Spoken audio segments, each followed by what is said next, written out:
Talking about something that hopefully will make us all better engineers, or is that developers? Which term should we actually use? Which one is more accurate? That's a topic that's been floating around the internet for some time. Whether you look at other YouTube videos or you do a quick Google search, you'll find people have discussed this and people have opinions. But we're not going to really delve into definitions right now. There are some who feel very strongly about one word or the other. Personally, I use both interchangeably, and that actually matches what you're going to see in the job market. If you have a certain set of skills that involve programming, designing software, testing software, and so on, you're going to be looking for jobs that are both described as software engineer and software developer. In fact, you might be at one job with one title and remain at that job with a title change because the company really sees no difference and they're just going along with whatever the trend is at the moment. Now, that being said, there are some companies that have a different meaning for each word. And in general, what those companies mean is if they say engineer, they might mean that this person takes a look at the bigger picture versus a developer is maybe focusing on a smaller piece of the puzzle. But that's not what we're talking about today. We're not looking at definitions. We're not comparing and contrasting to see which one is best. And we're not going to talk about legally whether you can call yourself an engineer because you haven't gone through a rigorous certification process. Well, the only comment I have on that point is yes, there are professions that use the word engineer that require a certification process, that require certain standards to even use the term. However, that's not the case with software engineering, but the usage of the word is a bit different, where it's more of a job description, a description of the work involved versus a title that you would use. So you're not going to get a title of credentials by being called a software engineer.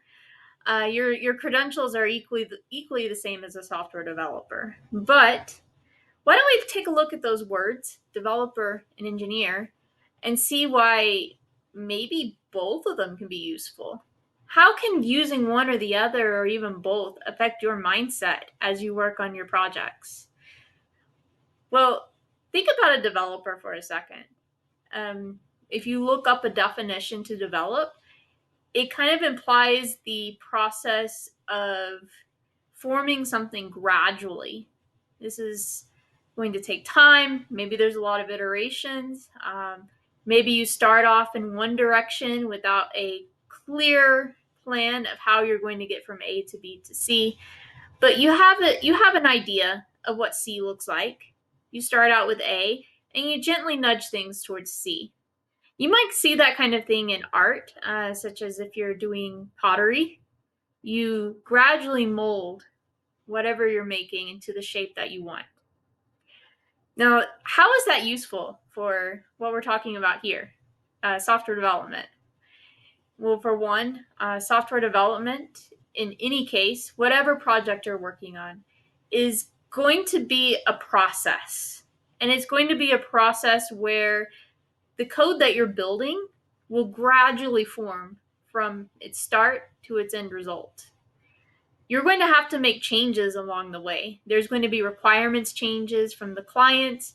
You're going to run into issues with whatever plan you started out with. You're going to find out that there's problems with that, and you're going to have to make many course corrections along the way. And so, really using that word developer helps us to get a picture of the flexibility that is required in software development. The fact that you are going to have to change, you are going to have to experiment. You do need to try this and then try that. Your first attempt is not always going to be the correct one. And the overall process is iterative and gradual. And really, that iterative thing, that goes back to another topic that some people love, some people hate, some people are somewhere in between, about the agile software development process. Now, I consider agile to be a useful tool and to be a useful model not a set of rules that you have to follow for every single project, because projects are going to be different. They are going to have different needs and how you approach them.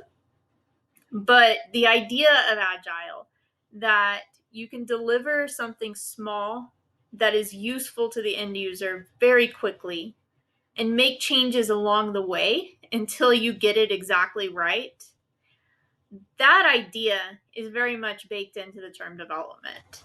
At least in my opinion. Just keep in mind, all this whole video is pretty much the opinion of one developer slash engineer. But I found this type of mindset useful, so hopefully you will too. One thing that is involved with that development process being more of an art is there is a lot of creativity. You will have to often invent solutions, try things out, see what happens, and gradually get to your goal. Now, on the other hand, what about an engineer? When we think about that term engineer, we think about something that's more rigid, that has a process, that's going to be, you're going to end up with something solid that you can really trust and rely on. So a lot of us feel like code can never be like that. There's always bugs, there's always problems, there's always changes required that is going to keep it where you can't quite reach that standard. But let's set that aside. Let's look at engineering more broadly. Let's not consider it from the perspective of someone building a bridge who wants to make sure it's 100% safe, or someone building an airplane. But let's not entirely set it aside, because we're going to use that sort of mindset figuratively as an illustration. But keep in mind, once again, that software development or engineering is different. It's not going to be as trustworthy. All of those jokes about would you get on the plane if you found out your programmer was behind the design and everyone getting off, there's a lot of truth to that, even with very experienced software engineers who are very careful. But let's actually look at this engineering thing for a second and see if it could help us. So if we're designing our software in such a way that we put thought into the structure of the software, right from the beginning, we look at the structure, we consider what would the ideal, or maybe if not ideal, what would a good structure for this code be? And we build in that direction. We actually plan things so that we can lay it out block by block. And we build it, as we're building it, we make sure that it's covered with unit tests, automated tests, integration tests, and back it up with manual testing as you're going along as well. If you have some sort of process like that, where you're building clean, structured code, you have a design, you have this architecture that either you've created or someone else has created, you're following it as best as possible, you're backing it up with testing, you have some standards. There's no industry level standard here, but you're pulling from the best practices that have been floating around the industry for years. Maybe you're looking at books such as Code Complete or others that go into clean code principles. Some of the ones, like maybe you're following the DRY principle, or maybe you're following SOLID. You have some standards that you're going by. You have a structure. You have testing in place. You have a process. Now your work is looking more like engineering. But I would say that's great. That's fantastic. But that's not the full story. I feel like you have to combine those two mindsets to be a really effective developer or engineer, because there is that element of the unknown. We aren't building an airplane. We aren't building a bridge. This is software with ever-changing requirements. Could you imagine if the engineers set out to build a bridge and then all of a sudden they decided that the direction that the bridge was going needed to be changed by 15 degrees. And that wasn't a one-time decision. This was something that's happening every 2 weeks. Now, you're not going to go through the same process and designing that bridge as you would if you had a set requirement and you stick to that requirement throughout the project. And honestly, you wouldn't want to be working on a bridge with that sort of requirement change.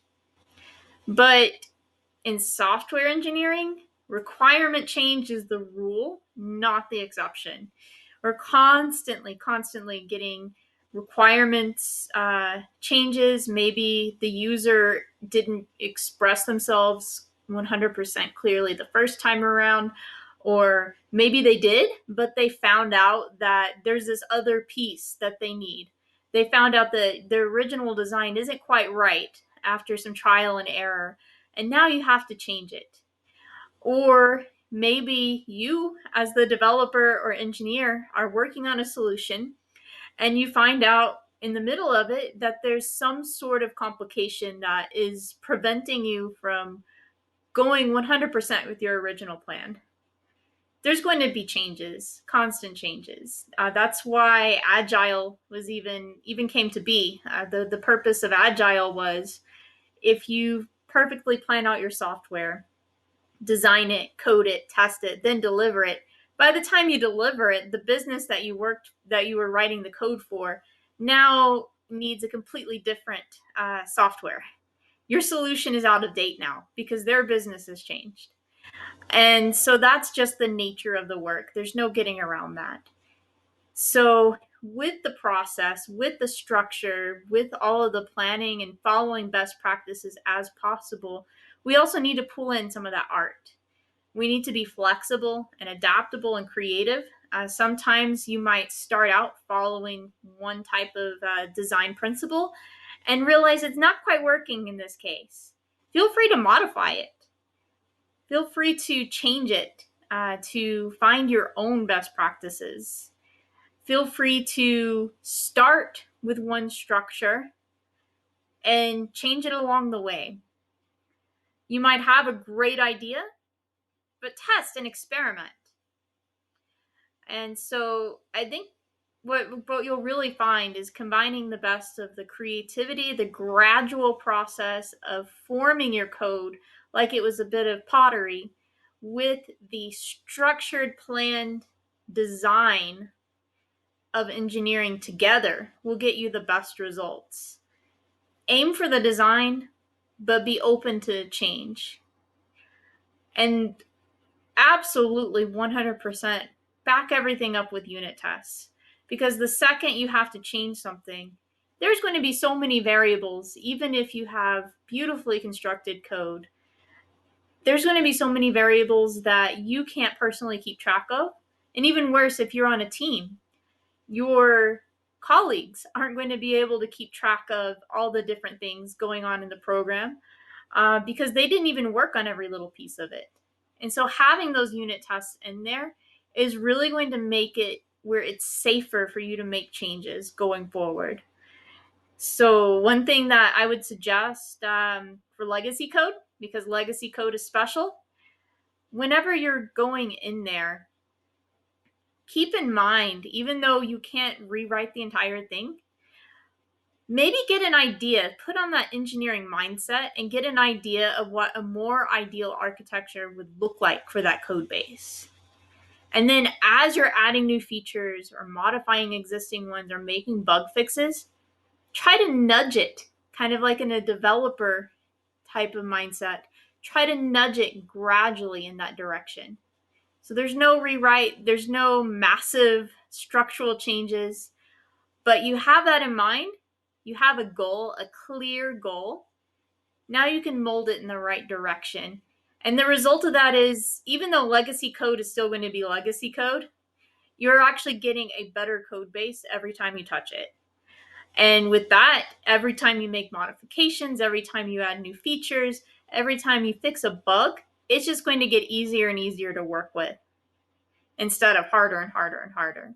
So keeping both of those mindsets as your toolbox, or as different hats that you can switch back and forth from, I think is very important.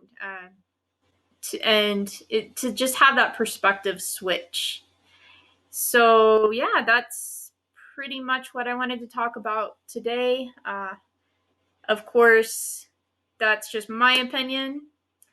I will use both terms, software developer and software engineer, depending on what angle I'm trying to get at. And I find both of them useful, and I hope that you found something useful in this video today. Thanks.